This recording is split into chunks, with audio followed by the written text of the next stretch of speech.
Excuse me inspector, அவர் கூட கொஞ்சம் தனியா பேசணும். Okay madam.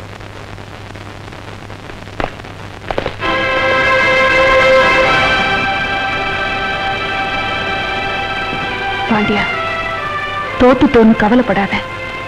தோத்தது நாம இல்ல, தர்மம் நீதி. முதல்ல காக்கி சட்டையை போட்டுக்கும் போது சட்டத்துக்கும் தர்மத்துக்கும் நான் காவல்னு நினைச்சு சந்தோஷப்பட்டேன்.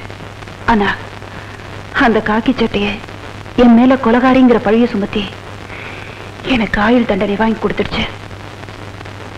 எனக்கு தண்டனை கிடைச்சதுக்காக நான் கலங்கல, கவலைப்படல. சட்டத்தை கலங்கப்படுத்திட்டாங்களே, தர்மத்தையோ நீதியோ கொலை செஞ்சுட்டாங்களேன்னு கவலைப்பட.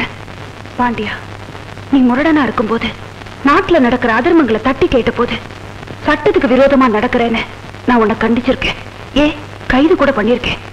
ஆனா நீ ஒரு பெரிய போலீஸ் ஆபீசரா ஐபிஎஸ் யூனிஃபார்ம்ல எதிரில் வந்து நின்னப்போ நான் பெருமைப்பட்டேன்.